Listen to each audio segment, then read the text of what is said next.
Welcome again, everybody, to another episode of Viva Los Bills. I'm your host, Will Cologne, aka Buffalo Will, and I'm joined by Vinny, cousin Vinny. What's up? What's going on? What's up? Woo-woo. Welcome back to another week. Hopefully your week was good and everything's great.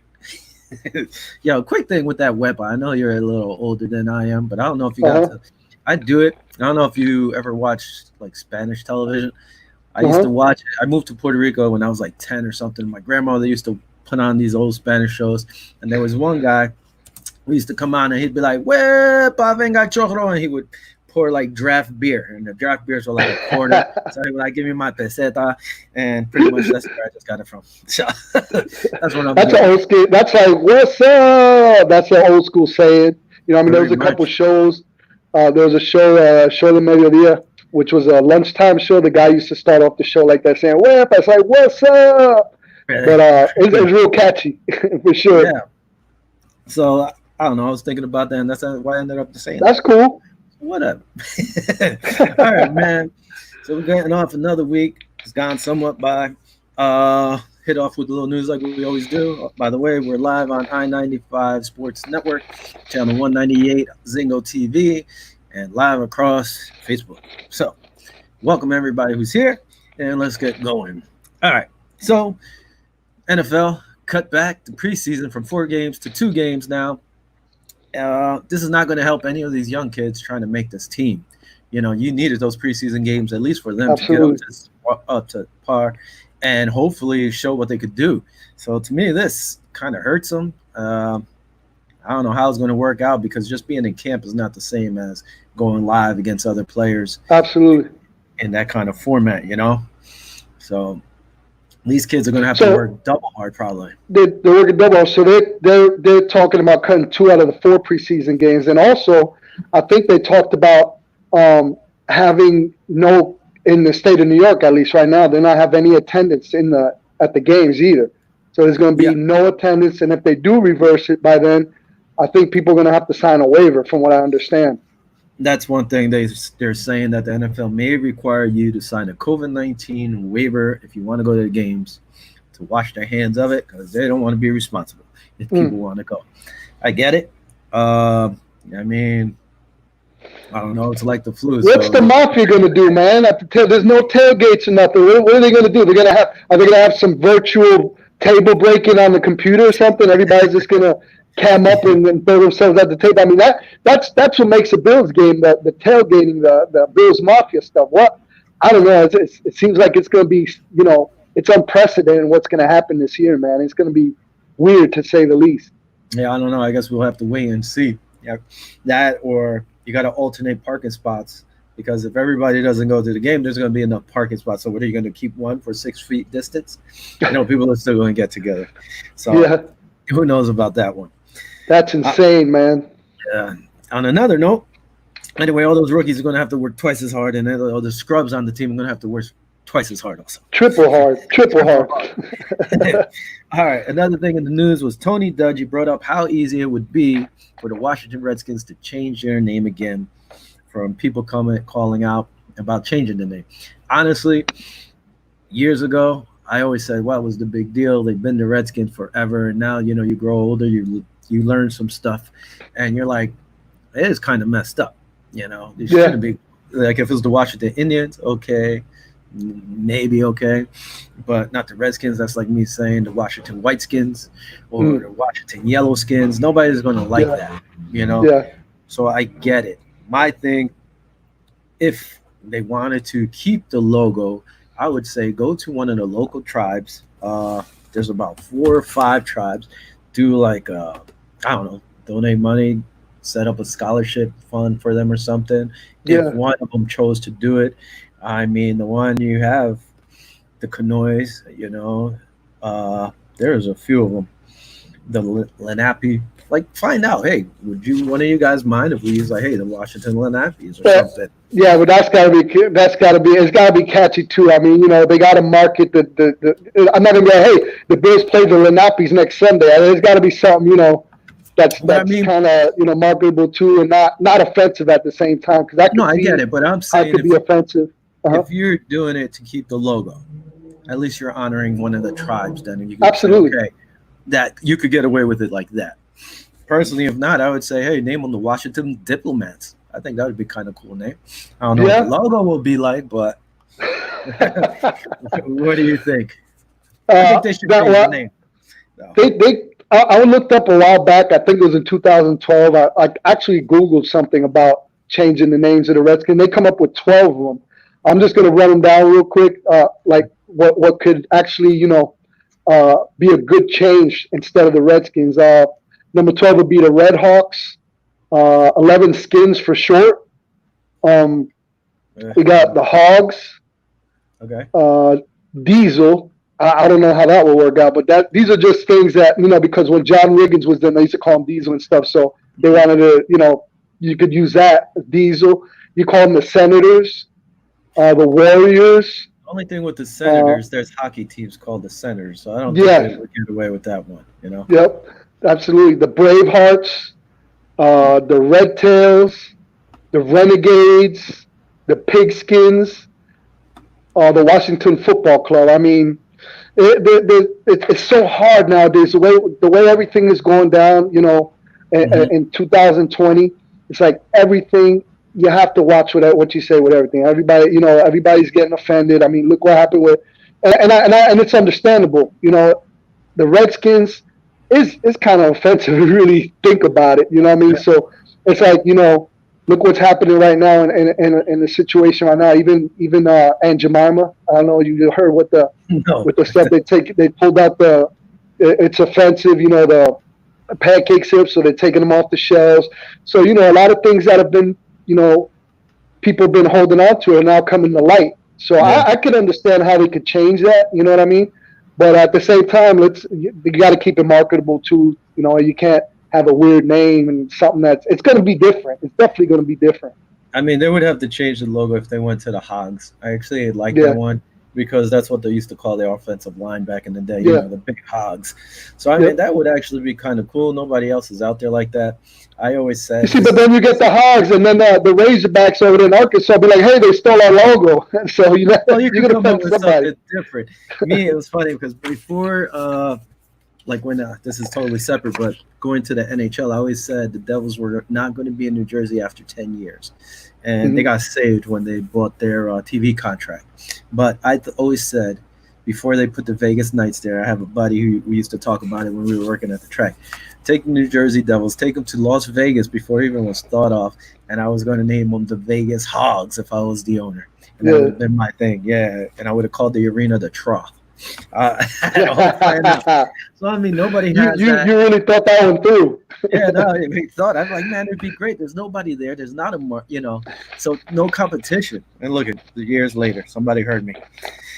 Anyway, moving on from that. So we both agree, change the name already, man. If you want to keep the logo, Let's get it talk to over one with. of the local tribes if anything to keep it, or just just change it. There's always change in the NFL, so why not? I get the history, but still, come on.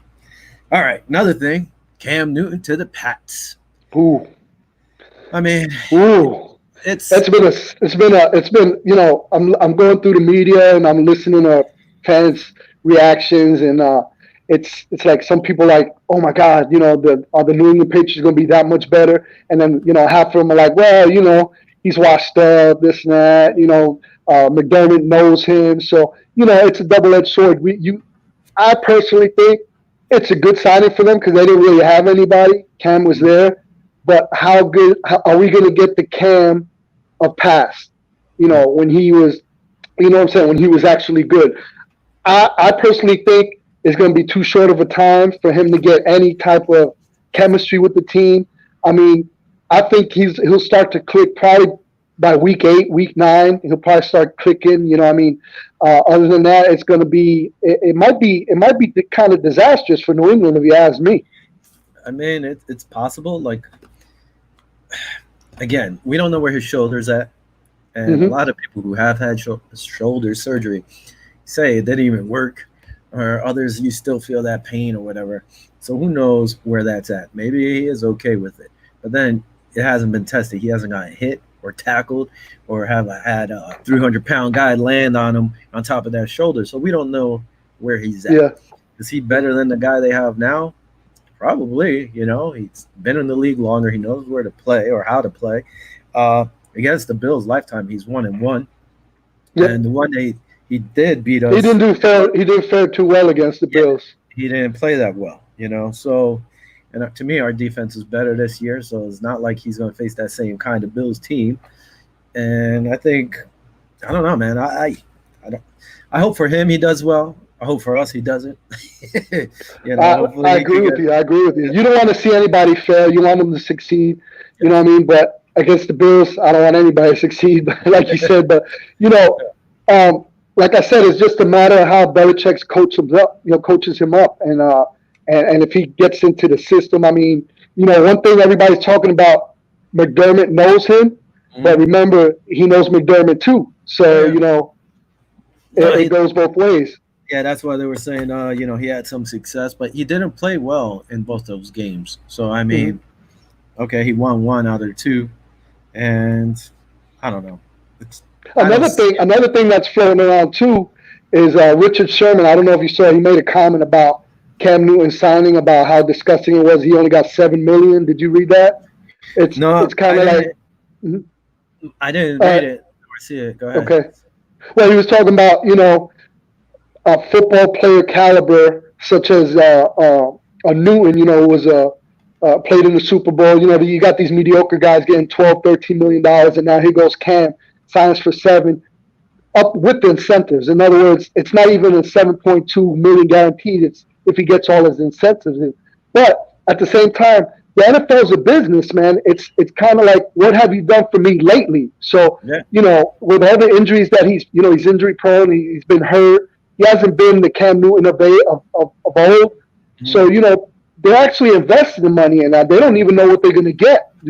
So, you can't, am I going to give him $13-15 million per year and get a bust? Or do I give him, hey, if we give you this 1-year contract with these incentives and you succeed and you get all these incentives, then we'll sit down on the table and see what we could do. That's kind of with the same situation with Josh Norman. Well, yeah, that's the thing. You have to see what he's going to do. Produce. Nobody knows, because towards the end, he was hurt. He didn't play. Yeah. He was struggling. So are you going to go out there and give him a $20 million contract and you don't know if he could throw the ball 30 yards? Exactly. I don't know what Richard Sherman's saying, I get it, but the guy's hurt. He's coming off a major surgery to his shoulder. It's not like, it's something he doesn't need. It's his throwing arm. If it was his other shoulder, then okay, I get it. But it's his throwing arm. You have to see where he's at. What did they give Brady over there in Tampa? How much did they give him? 50, 60 million? What was it? Do you remember? 20-something or whatever million a year, I think. Let me see. I don't even know. I was going to look it up, but I don't have time to. But I should have looked that up before. But he's got a huge contract. But this is a guy that has 6 Super Bowls. You know what I'm saying? Did he get older? Yeah, he did get older. Did he still have success? I mean, yeah. So would you have Brady? Like I said, if I was another team, I wouldn't mind paying him the money. I mean, the guy's a proven winner. 6 Super Bowl rings. Come on. That's the thing. He's proven. You know what he could do. He's still playing well. He has all these weapons now in Tampa, and I still don't think Tampa's going to win their division. But I'm kind of with you, man. They got to do They got a lot of work on the line, and the Saints are. Drew Brees is still Drew Brees.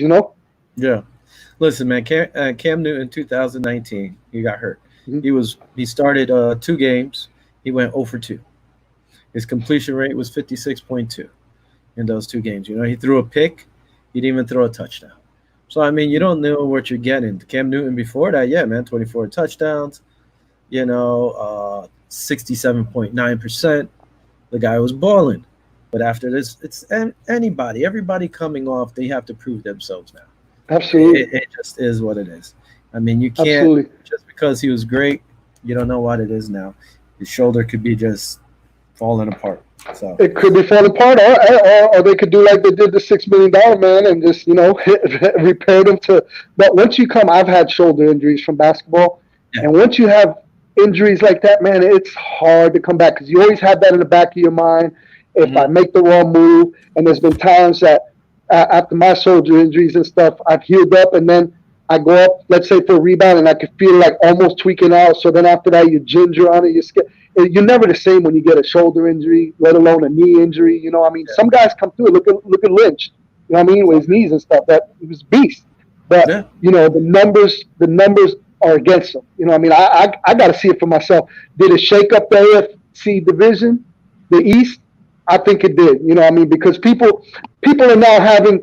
You know, a lot of people are saying, "Hey, the Patriots are going to win now again." Still, you know, I don't see it.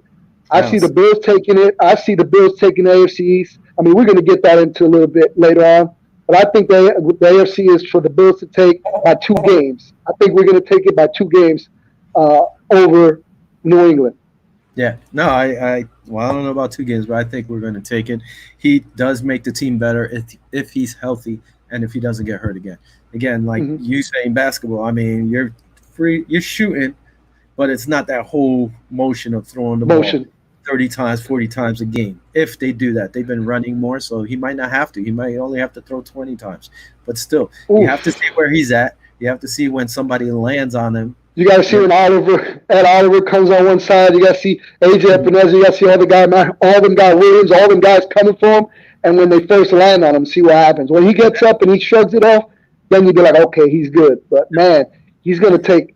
And you know, these guys are coming. They're coming. Not even that. Let's see if he's going to try to pout and give his little fits over there with Bill Belichick. He's not going to go with that. It ain't going to happen. If young Josh McDaniels starts yelling at him, is he going to be okay with that? Because Brady will yell at him back. So I don't know how that's going to go. That's a whole different story. That's not our problem.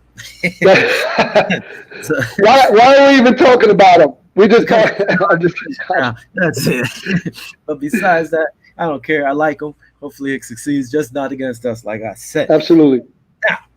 Now, I saw something about somebody saying, Bucky Brooks, I believe, saying, one guy who might impact or make it into the league is Trey Adams from the Buffalo Bills, rookie, undrafted rookie. So real quick, let's think. We have 3 rookie linemen. Who can make it onto this team?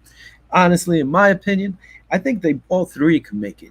I mean, Trey Adams, last year, his senior year, he was able to play the whole year. The year before that, he hurt his back. 2 years before that's because he came back for his 5th season, right? For his 5th year? Yeah, because he was eligible. He, in 2016, he tore his ACL. So he hasn't had the issue, I guess, with the ACL again. Okay, he had back problems in 2018, and pretty much that's why he fell in the draft, and he had a horrible combine, supposedly. Now, if this kid plays like he played in Washington and improves, he could be a monster. He's not going to start for us. He will be a bench player for us. He's coming off the bench, second string, maybe 3rd string. We have a lot of depth there, but I could see him taking one of those spots. You know, I mean, I even think you said you could see Trey, right, making it or not? I could see it, but it's just those injuries too. Like we were just talking about with Cam Newton, back injury. Or he tore his ACL also, right? That was in 2016, so that was 3 years ago. And like I said, last year he played a full season. Yeah. I mean, it's hit or miss. I mean, how are we doing at left tackle? You know what I'm saying? That's the key. I think we have the depth already. I don't know if he's. Do you even think he's going to make it? I think he'll make it. You think he'll make the team? This is the issue right now because this is going to happen everywhere. With the 2 games preseason. And I think you were the one who told me they were talking about possibly getting rid of all the preseason. All of them, yeah. Now, if that happens. But if we do have 2, the 2 that we're going to get, they said from what I've read up to this point this afternoon, they were going to suspend the 1st and the 4th game of the season, which means they were going to play the 2nd and the 3rd game, which means the Bills would host both games. Well, they were saying they were going to try to change that up. It could work out that way, but they're trying to make it that everybody has a home game. What's up, Kurt? K&K. What up, Kurt? Thanks for stopping by, checking out the show. So that's the thing. That's smart because let's say people get sick in the beginning. Maybe they get some time to rest and heal, play 2 games. If somebody else gets it, then, they have that last game that would have been there to heal also. From Big Patriots, Cam Newton, not be the starter week 1. Hey, I can see that. He has a lot to learn, and who knows where his shoulder's at. On offensive line, like I said, I can see him making it. He's just got to push. I think there's 3 spots we got 3 rookie offensive linemen. And if we're looking at the line guys we have, Markel Harrell is the kid out of Harrell, out of Auburn. He's not the fastest when it comes to pulls. And there was a few times I watched some highlights against Alabama. He held his own there. There's a few times he got a little slightly beat, but he held his own, and he was pulling decently. I could see them if they move him to center. I could see him taking Spencer Long's job. Mm. That's like you're saving money with this kid for 4 years. If he steps up and can play his game and improve at center, I think he'll be all right. And I saw pictures of him. He was actually practicing with Cam. I don't know if it was last year or 2 years ago, and he was hiking the ball. So I mean, that's something that could happen. I don't think Spencer Long's a lock, especially for our team. Now you go to the kid out of Florida, what is it, Atlantic, Brandon Walton. This kid, he played tackle, and they actually would pull him. They would send him moving a lot. So if they move him inside to guard, I could see him making the squad. I don't see him as a tackle. He has the speed, but he looks a little smaller. But I could see that working. If you move him into guard, and he could beat out, what is this guy, Ewan Bowen? This guy we got from Miami. He was like one of the worst ranking offensive guards. We talked about him, So, I mean, why not get rid of him? You could get rid of him. And another kid, I don't know about, was it Ike Boger, or whatever you say his name. He became a father not too long ago or whatever. Congratulations to him. But he's 3 years into the league, so if he doesn't step up, I could see one of these guys taking his spot too. So those are 3 spots I think these guys could slide in.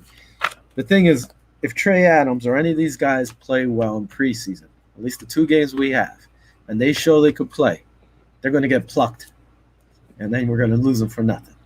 And go ahead. I got a thing on Trey, what they did, I guess, with his combine, and I'm going to read you real quick his strengths and his weaknesses. All right, with his strength, this is what he got. He's broad through hips and his waist. He's quick out of his stance and into pass sets. He sets with consistent balance and posture. Jump sets edge speed to alter rushers' game plan. Works to reset hands when he loses positioning. Overcame physical adversity over the 2-year span with those injuries that he had. Maintain adequate athleticism for most move blocks. He's patient to land with accurate block fits. Capable pull blocker, like you said, plus body control to bend and adjust in space. Now, here's weaknesses now. Go ahead. Below average body type with underdeveloped chest. Play length doesn't match his height.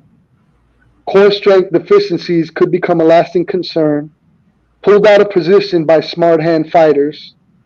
Unable to press and redirect defenders who get into his edge.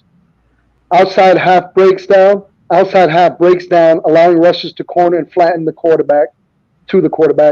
High motor rushers eventually overwhelm him. Lost some important recovery athleticism to counter his oversets. Will need to hyper-focus on inside hands and improve grip power. Teams are concerned about long-term durability in terms of his injuries. So there goes your pros and cons with him, And one of the major ones is being his injuries. They're tough to overcome. So is that another, but like you said, he played his 5th season, a full season. So what do you do? So that was one thing with the durability. Okay, he played a whole year, and now he's going to be in the pros. These guys are going to take care of him. That whole upper body, they're going to put one of those strength guys on, get it straight. They're going to work on that. The one problem there, if you go look by the weaknesses, is the hand speed, which they'll work on. Like I said, he's not going to start. He might slide into 2nd or 3rd. My thing is, if he does play, these are all things, if he wants to learn, he's going to learn, and he's going to be able to develop. And he should be okay, and I think he can make the squad as a depth. He's not starting. None of these guys are starting, unless a few guys along this line get injured. None of them are starting. None of them are playing. They're not really doing much. All right. Now, so anyway, I think they all 3 can make. How many do you think might make it, if any? I think 2. I think the Bone guy is going to be gone. Yeah. Like you said. All right. No, I said he could make it. Oh, the Bone guy. Okay. I meant the rookies. How many rookies you think Mike can make it? Okay. You might think 3 guys might make it? I think they all make it. We need the depth. Yeah. And they picked him up. And even though he was on free drafted agent, I think undrafted free agent, I think they're taking a chance on him. If they didn't see anything on him, they wouldn't have signed him. That's the way I look at it. Yeah. Plus, they didn't use one of their main 7 draft picks, so that's okay. Yo, check your connection. It's cracking over there when you move. Let's see.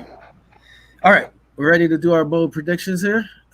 We can start them. Go ahead. You want to go down? We can go down. You can go down. Do your 10, and I'll do my 10. No, well, you want to do 1 and 1? You want to do it like that? Because I mean, okay, whatever you want to do, man. Disclaimer: we didn't know each other's picks about till a minute before we got on here, so I guess we could do them, and because you have 1 or 2 that we actually have the same thing, and we could go off from that, I guess. All right. Okay. So in no order, I'm going at 10-1. What I have at 10 is Sean McDermott will win Coach of the Year after going 12-4, like I predicted in the beginning, like a few shows back, and they're going to win the AFC East. So go ahead. I know you have something similar or the same. Well, I'm agree. I like what you said about Coach McDermott. He was in the talks for Coach of the Year. A lot of people are talking about him to be at least mentioned. I think he got 1 or 2 votes, but I personally think he should have had more votes than that. This is a year for him to prove how good of a coach he is, and I think you probably, that's a bold prediction, but it's not unattainable. I think he could very well do it if the Bills succeed. The most bold part of that is that 12-4, but I still think they could go 12-4. And it's funny. At number 10, I have Bills will be 12-4. Surprise, because I had me and you when we predicted that a couple of weeks ago. Things change. All right, yes. With the signing of Cam Newton, I think it actually is a better situation for us, to believe it or not. Really? So I went from 11-5. I'm saying as my number 10 prediction, Bills will be 12-4. We're going to have 2 wins against the Pats. We're going to sweep the Pats for the first time, and I don't even remember. But we're going to lose to the Titans, the Chiefs, the Seahawks, and the 49ers. So that's my number 10. We will be 12-4. All right. So we're kind of the same on that one. Now, moving on to second one. I guess I'll just go to this one too, because it's pretty much similar to yours.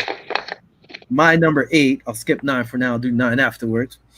Okay. My number 8 was also Sean McDermott. One reason for him winning Coach of the Year is that he's going to sweep the AFC East. You're going to clean sweep of everybody. Everybody, Miami Jets, everybody's going down. Man. So we're going to be 6-0. We're going to be 6-0. McDermott and the team are going to take the hand, slide it real far to the left, and then just come back. I want to agree with you, but I think the one that's going to put us and give us a little bit of fits might be the New York Jets. Yes. They gave us fits in that first game. They are pretty good. If Sam Darnold, plays his game, and I don't know what the situation is with their safety. I guess they wanted to trade him who was it that wanted to trade? Adams. He wants out. If they lose him, that's a big part of their defense. Mm-hmm. If they keep him, which I think they will keep him, and if Sam Darnold stays healthy and doesn't get mono, doesn't go out and party and get mono and sees ghosts, they might give us a little bit of a fit. I think that's the team that will, if anything, in the AFC East will give us one loss. It would be the Jets. Yeah, that's what I said. When we did our predictions for the record weeks ago, I was like, the Jets might beat us once. They're the team I think might scare us a little bit more, because with no Brady, I think the Pats are not going to be the same. They're not going to have that guy to rely on. Even if Cam's there, it's not like Edelman's going to look to Cam. That whole team's going to look to the left, not see Brady, or look to the right, not see Brady, and they're going to be like, damn, I don't know about this.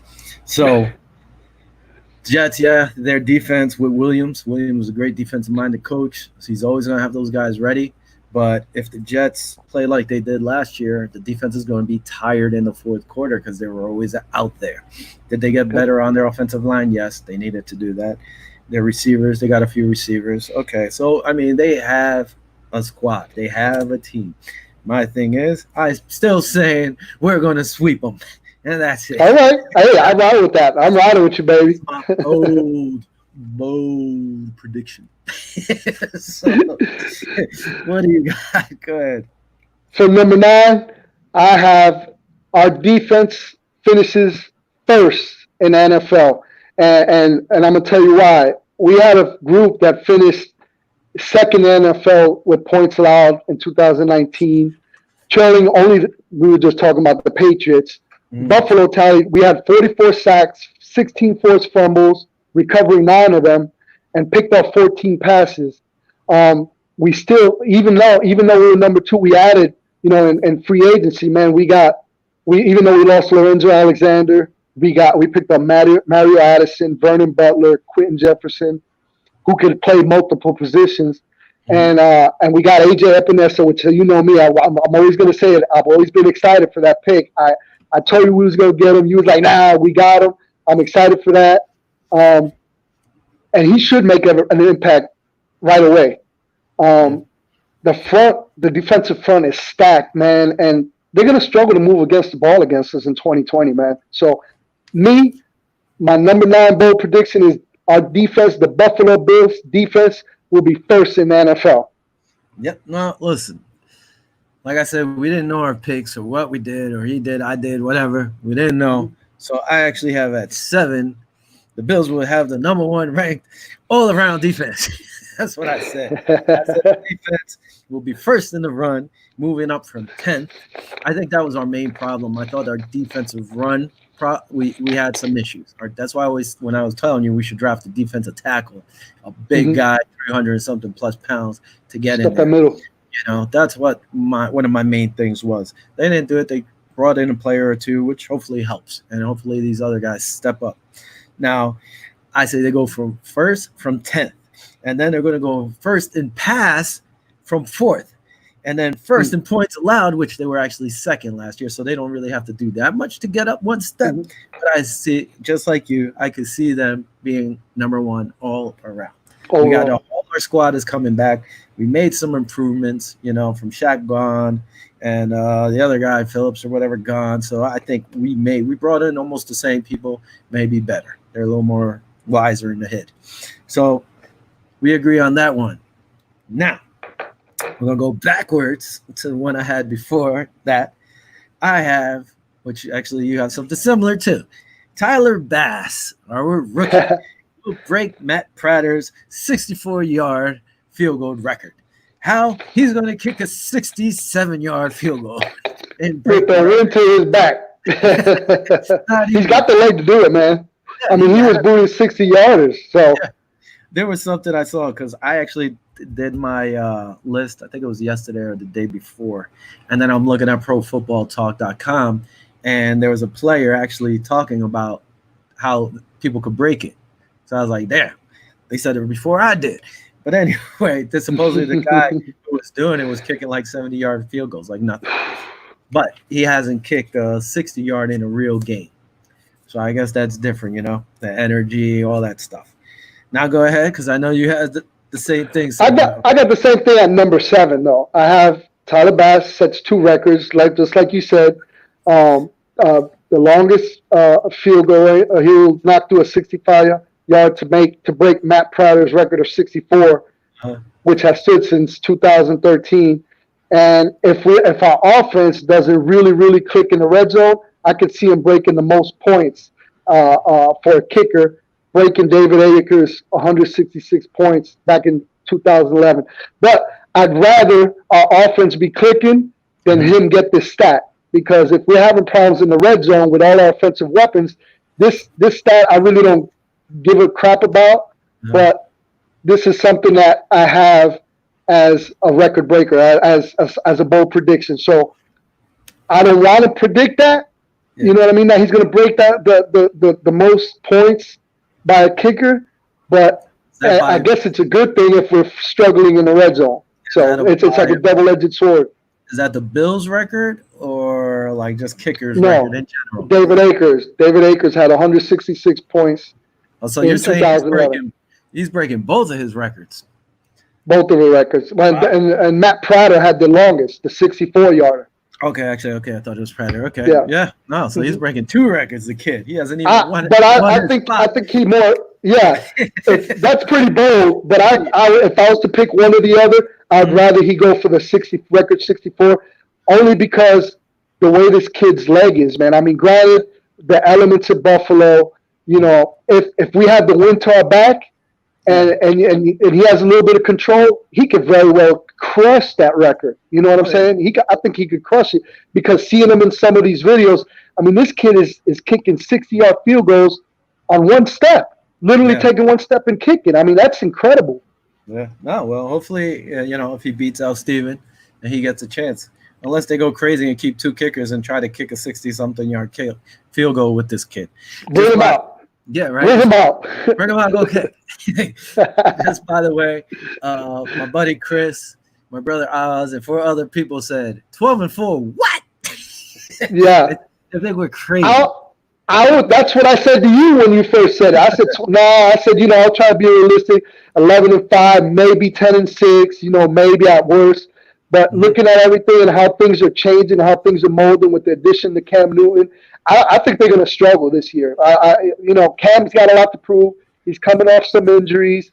Is he going to want to make those incentives and make some money so he could get a bigger? I mean, this guy was getting $20 million, a season. So now to go down for $7 million with incentives, he's going to want to ball out. But will he physically be able to? Will he physically able to adapt? Will he mentally be able to adapt with Belichick's scheme? It's all one package. It's all little intricacies that he's going to have to learn, and he's going to have to learn real quick. And who knows how long he's going to keep that new throwing motion, because muscle memory might come back and just make him do what he was doing as before. Anyway. Absolutely. Here's another bold prediction for all those people who think the Bills won't go 12-4. This is one reason that is going to happen, because they're going to have the number 1 defense already. We already told you this. Hello. Stay on. Hello. All right. Another thing. Here we go. Another number 6 bold prediction is Josh Norman will lead the league in interceptions with 11 picks. Ready? You saying the league? The whole league? The whole league with 11 picks. Guess what? He's going to pick off 11. You know how many he had last year? Bam! One. I thought I was going to say 2. Yeah. You know how many he's had in his whole career? You got it? 14. He's about to double his stuff. Wow. Wow. And by the way, this is not even the majority was in when he was with Carolina, correct? Yeah. And by the way, this is not even him starting. He's going to be our nickel corner, and he's going to eat this. You still going with Wallace? Are you still going with Levi? With Levi. You still going? Oh man. Levi. So just imagine he's going to be roaming around the field in that nickel coverage, picking people off. That's my prediction. That's. I got. Okay, I'm gonna say. Let me see if I can find it right here, because I wrote that down. I knew you was gonna bring something up like that. But go ahead, keep going. I'll get back to it. But I was talking. Okay. Like I said, I think Josh is not going to win the second position, opposite of Tre'Davious White. I think he's going to play in the nickel, and I think he's just going to sit out there, man. If they go to dime, he's just going to be out there roaming, reading the quarterback, and picking him off, man. That's my thought. You got him. You got that at number. I got a number 4. As Josh Norman locks in the corner spot. That's what I got. You got Levi. I got him as locking in the corner spot. So that's a lot of people. That's your prediction. He's going to win the spot. I think he locks in that corner spot. Okay. I think he does. A lot of people have him washed up. Because of that 2019 last year's season, and then they saw him he was battling a hamstring injury.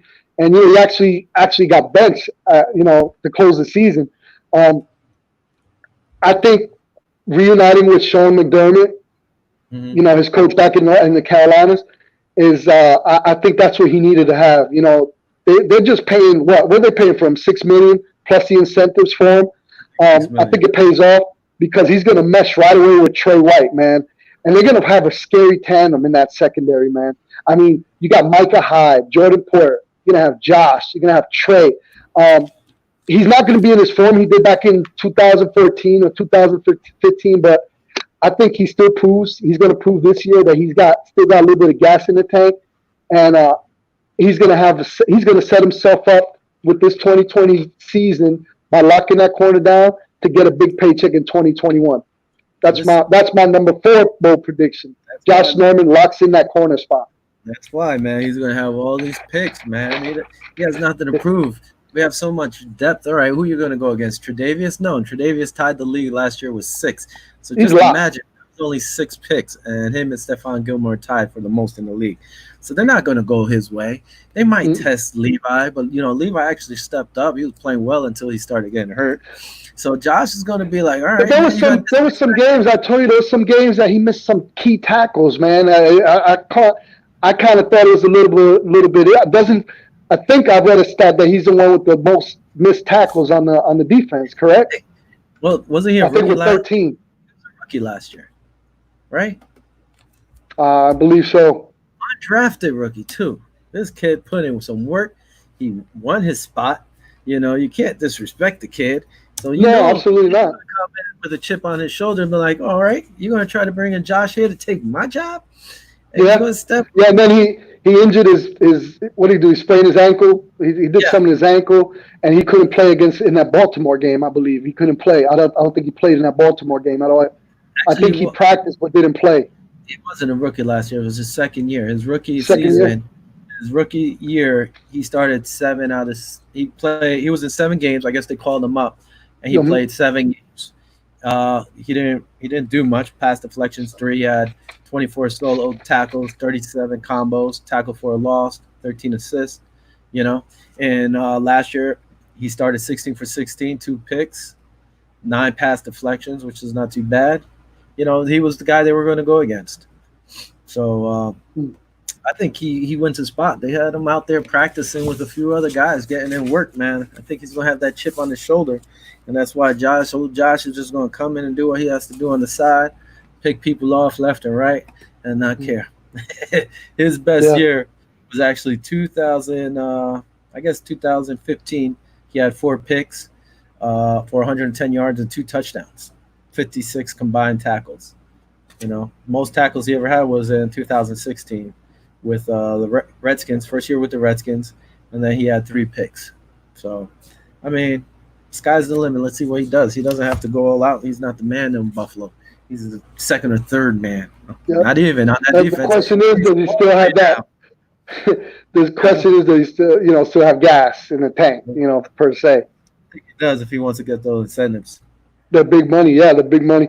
Well, I'm gonna go to my number 8. I know it's going all over the place because we matched up on a couple of picks here. A couple of predictions. Good. But my number 8 is Bills break the top 10 in offense. I think we're going to be in the top 10 offense this year. With the addition of Stephon Diggs, it opens up everything for John Brown, which we're going to talk about a little bit later on. Mm-hmm. The offensive line we have a chance to be significantly better in 2020. We felt it a little bit last season, and it seemed like the line was breaking down, the offensive line at the end of the season.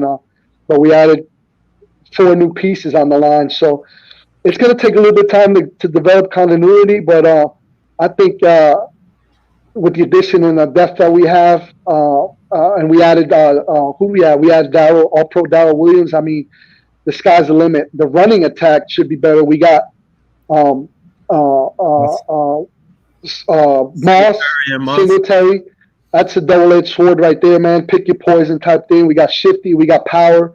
Mm-hmm. Brian Daboll, too, he's in his 3rd year. A lot of guys wanted, they call for his blood, his neck, like, hey, get him out of here, this and that. But I think it's a good thing that they kept him this year because, in terms of continuity from a personnel and a scheme perspective, he actually seen what worked and what doesn't work, and has a good idea to maximize Allen's potential. And I think it's going to be a good year for Josh because of the continuity with Brian Daboll. So I got them in the top 10 in offense this year. I think you may be right, but I don't know about top 10. I think we talked about this last week because, you're jumping from 23, right? 23 to top 10. If we get to 10, that'd be great. If we get to 15th, I think it'll be very good. you know. But we might, because I have another bold prediction later, so it might. I actually just noticed I forgot to put my third pick on here. All right, Uh-huh. so you got that one. Are we caught up on your list there? You've been going one for. Yeah, I'm on number 6 now. So All right, go with your six because I did six because that was my Josh Norman was six for me. So go. okay, my number 6 bold prediction is Jordan Poyer will lead the Bills with the most interceptions. That's my bold prediction. You have a Everybody's number. going to be, huh? You have a number. I say he's going to have 4. I say he had 4. Just four. Just So 4. we're going backwards today.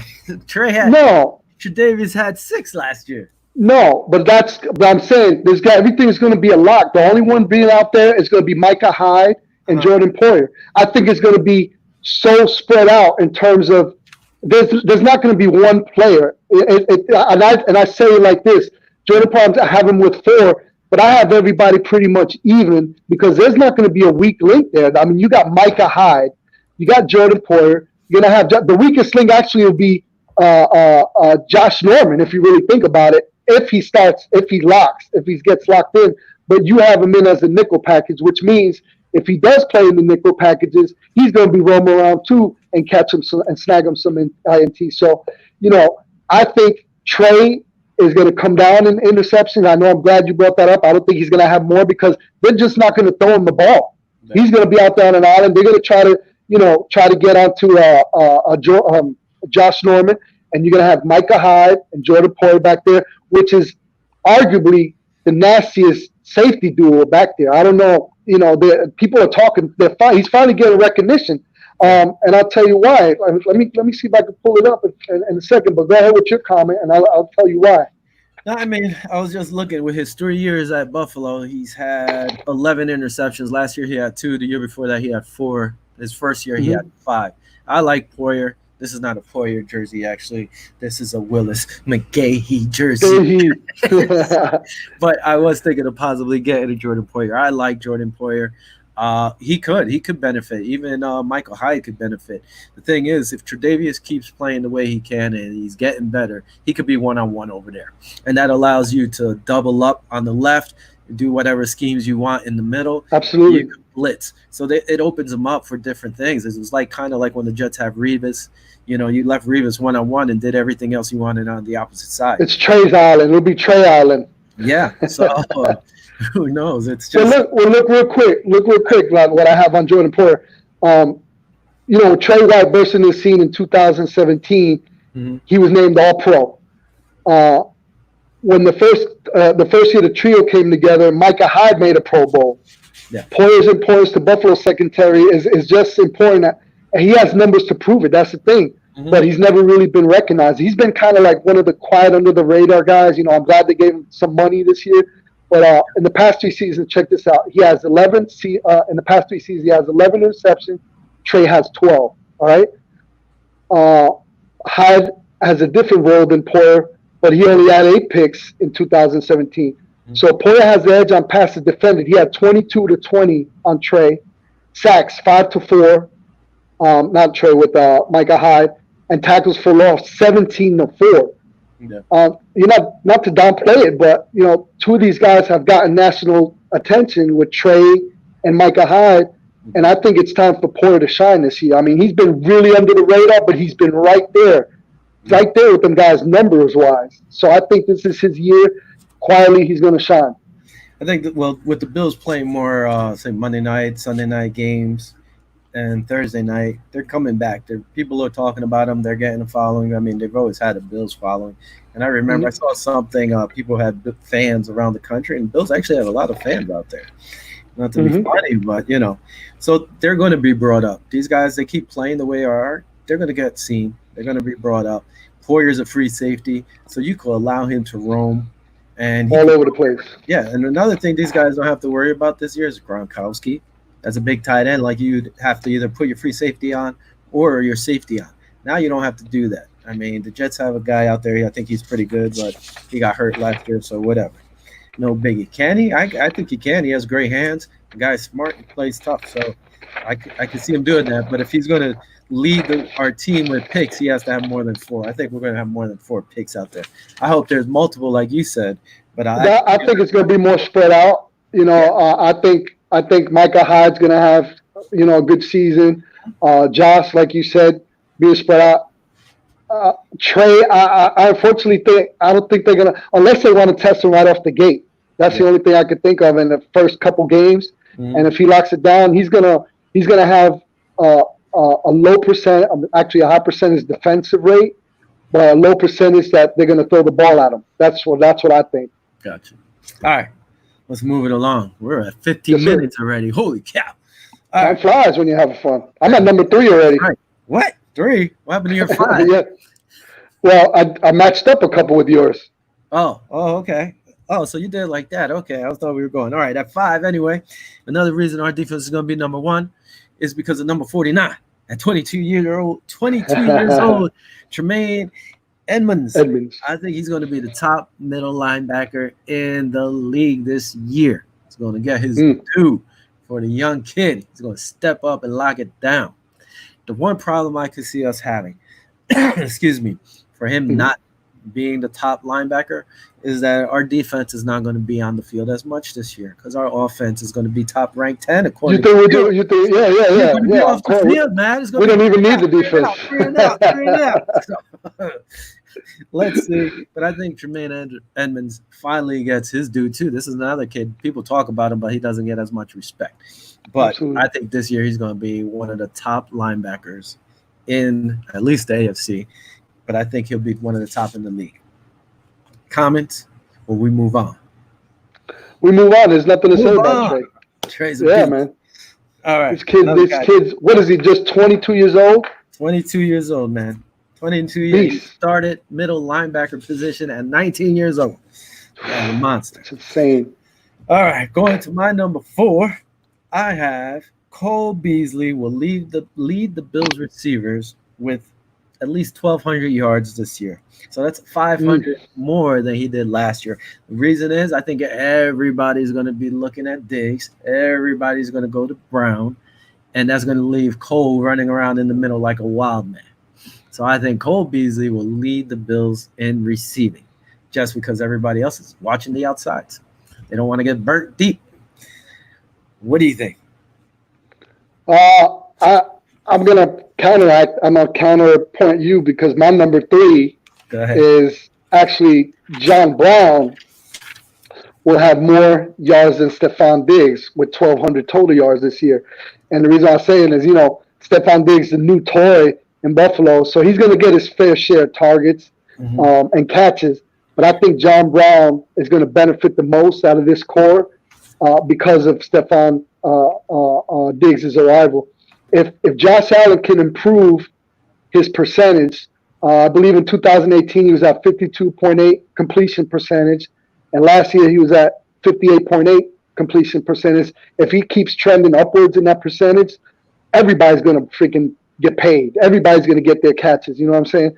So Brown had like in 2019, he had the most underrated, under the radar receiver to anyone outside of Buffalo. He had racked up 72 catches for a little over 1,000 yards, and he did that with no alternative options. Like he was the main guy, pretty much the only guy if you really look at it.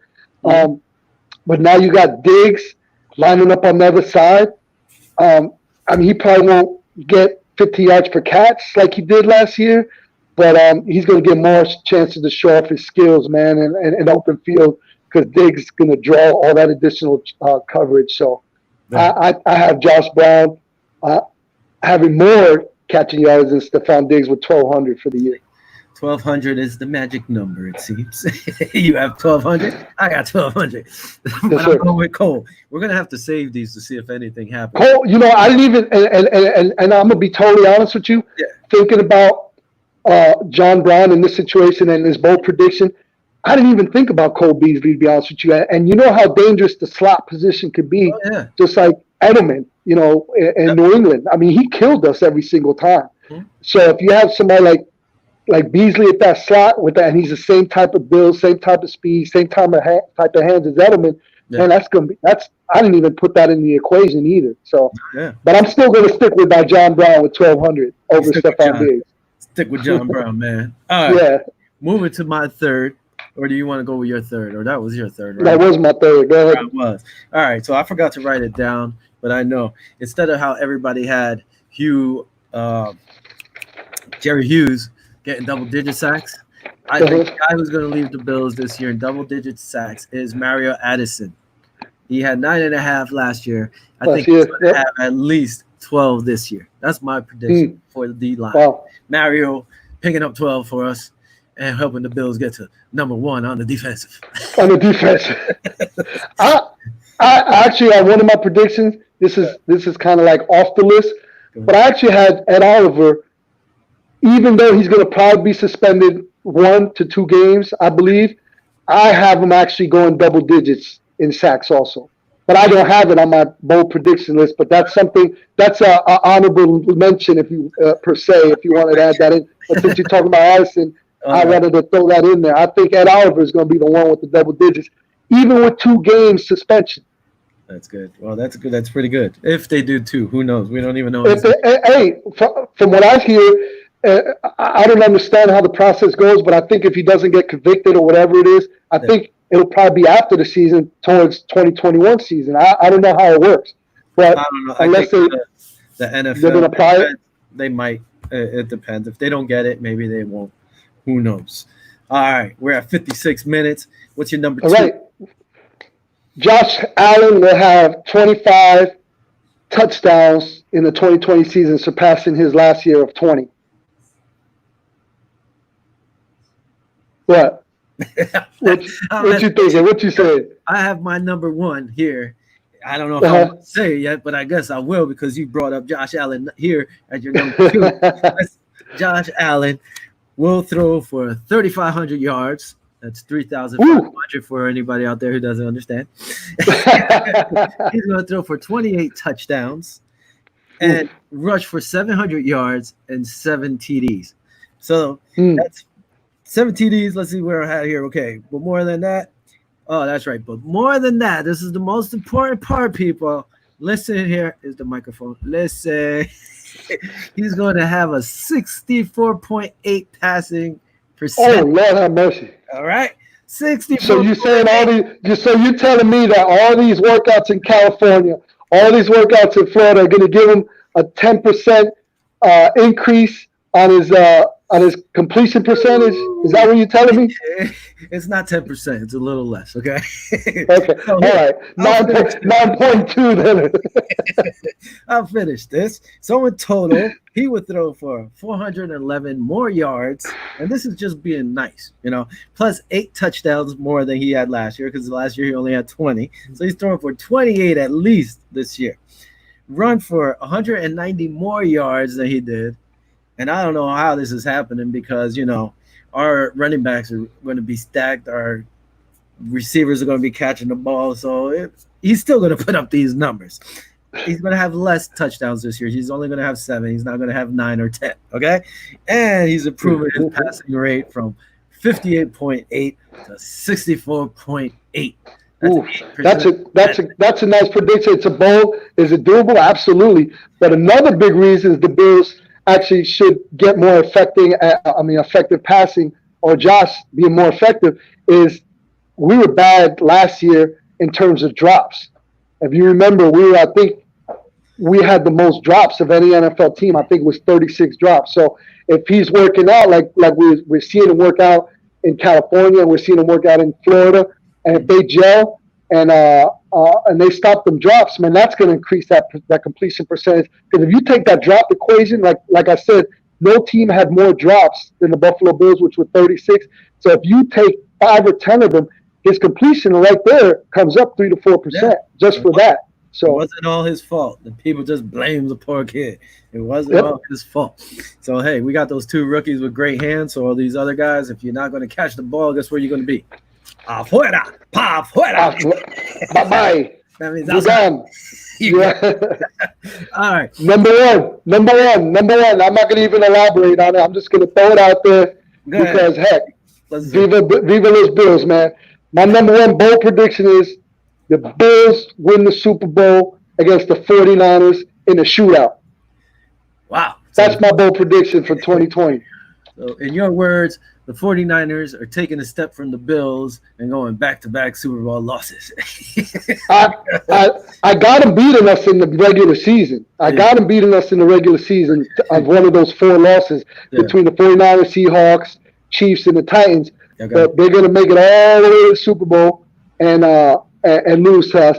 Another person, well, Bobby was the one that said that he liked to see a Super Bowl between the Bills and Minnesota. Both teams have been 0-4 in the Super Bowl. Now, that would be a crazy matchup, too, because somebody's going to have to win the Super Bowl on that. Finally, they'll get a tie. Finally. Yeah, right? That'll be that. Don't even. But that's my bold prediction. My number one prediction is Bills will win the Super Bowl against the 49ers in a shootout. I hope you're right. I'd love it. I always said if the Bills had faced the Giants with Phil Simms, they would have won because he wasn't as mobile as Jeff Hostetler. Another thing I always said, if the Bills would have played the 49ers in one of those Super Bowls, they would have beaten them. I don't think they would have beaten us. Now, I guess this will be my number one now. It wasn't my number one, but I brought this up last time. Dawson Knox, the second-year tight end, will double his yards to 800 yards. And hopefully he drops down on his drops. Yeah, and 6 touchdowns. So that's at least he had 338 last year and 2 touchdowns. So I'm saying he's putting up big numbers, especially he's going to be like Cole Beasley. He's going to be that security blanket, especially him. Nobody's going to pay attention to this kid coming out. Mm-hmm. So, he's going to have that dump. He's going to do the little outs. He's going to do the curls in the middle. He's going to be everywhere. The kid, once he has the ball, if he catches it, he could be a monster. He's going to bowl. Yes. He's going to roll over. Run everybody over. The kid's a monster. So I think his numbers are going to go up. I mean, with my things here, listen, Josh might throw over more than 3,500 yards. Guys, you have him 1,200 yards. Somebody got to catch it. I have Beasley. I have another 800 over here for Knox. The sky's the limit, man. This is going to be like the King kind of offense. And by the way, did you see they were saying they might let him run the no huddle more, like they did in the Houston game in the beginning. They were saying they're like when he's out there, he gets to read and call his plays and stuff. So just imagine that, man. Jim Kelly speaking in his ear, telling him, "Yo, do this, do that, do that." I mean, it could be good. One thing is, despite of the COVID-19, despite all the stuff going on, it's an exciting year for the Buffalo Bills. I'm as excited as I've ever been. Yeah. I'm hoping there's no setback in terms of the season play because that would suck. That would really suck because I think on paper we got the tools, we got the depth. Mm-hmm. We got the offense, we got the defense, we got the special stuff. I mean, we're stacked, man, and we're on paper it looks good. So I want to see them actually execute it, and I think this is going to be, like I said, I'm excited. I haven't been this excited in a long time, and I think the potential's there for us to actually take it. And with the departure of with the Patriots, with Brady, what opens up the whole can now. Everybody wants the AFC East now. The Jets are talking about they want to get it. Now that with the signing of Cam. I mean, is it still up in there? I think that the Bills are right there for the taking on the AFC East. And anything past, listen, baby steps. I know we got people that we're going to have to sign for next year and everything, but I'd like to lock in the AFC East. Like I said, I predicted the Bills San Francisco 49ers, but realistically, let's take one game at a time. Let's get the AFC East and see what happens there. I still want Houston or Baltimore. I still want that game to happen, in the playoffs. I think we might, if we do really well, 12-4, that might secure us a home field advantage, a bye, which hasn't happened in I can't remember. It's in the 90s. Oh, so, yeah. No, listen, the sky's the limit, like you said. I think Houston will be in there again, possibly. Kansas City is going to be there. Baltimore's going to be there. We'll be there. I think the AFC might be a little tighter than we think, but like I said, I think they could beat them. There's no reason. The Jets might be the toughest ones, maybe. Mm-hmm. Even New England's still good, but whatever. All right, man. We've been on an hour here. You said whatever.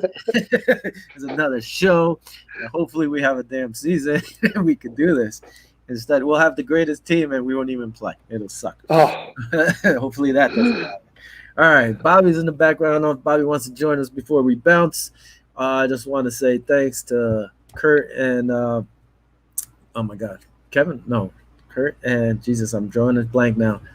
K&K show every Wednesday and Saturday at 8 o'clock. Check them out. Kurt and Kenny Patrick. Sorry, was drawing a blank there.